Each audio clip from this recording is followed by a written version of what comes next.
Everyone, আজকের ভিডিওতে তোমাদের সাথে শেয়ার করব কিভাবে তোমরা বাসায় ক্লে মেক করতে পারো। তো তার জন্য লাগবে চক পাউডার, গ্লু আর ভ্যাসলিন। চক পাউডার তোমরা যে কোনো রং বা সিমেন্টের দোকান থেকেই পেয়ে যাবা। 50 না 60 টাকা করে জানি কেজি। আমি 2 কেজি একবারে বাসায় নিয়ে আসছিলাম। তো ক্লে বানানোর জন্য আমি একটা বাটিতে 4 চামচ চক পাউডার নিয়েছি আর 2 চামচ গ্লু নিয়েছি।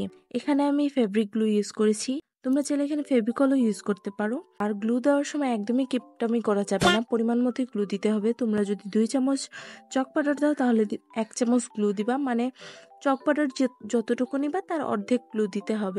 গ্লু আর চক পাউডারের সাথে আমি সামান্য একটু ভ্যাসলিন দিয়ে এটাকে ভালোভাবে মিক্স করে নিচ্ছি। আর এখানে একদমই পানি ইউজ করো না এটা মিক্স করার সময়। যদি শক্ত হয়ে যায় তাহলে পানির বদলে তোমরা ভ্যাসলিন বা গ্লু ইউজ করতে পারো, কিন্তু পানি ইউজ করো না। আমি এর আগে একবার ক্লে বানিয়েছিলাম, সেটাতে আমি পানি ইউজ করার পর এটা শুকানোর পর ফেটে গেছিল। তো এই তো আমাদের ক্লে একদম রেডি। এটা এরকম একটা সফট ডো তৈরি হবে। এটাকে তোমরা টান দিলেই বুঝতে পারবে এটা কতটা পারফেক্ট হয়েছে।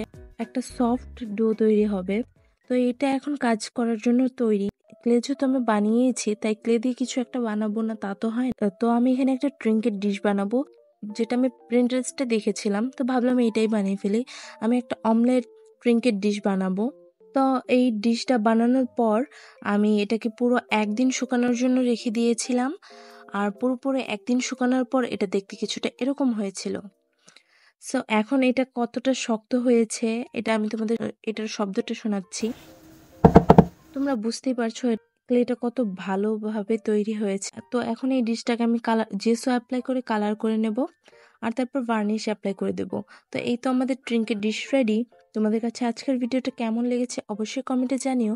আর এই ভিডিওটা তোমাদের জন্য যদি একটু হলেও হেল্পফুল হয়ে থাকে তাহলে চ্যানেলটা সাবস্ক্রাইব করে বেল আইকনটিতে চাপ দিয়ে দিও। আর তোমাদের যদি কোনো প্রশ্ন থাকে তাহলে সেটা কমেন্ট বক্সে জানিয়ে দিও। দেখা হবে নেক্সট ভিডিওতে। টাটা।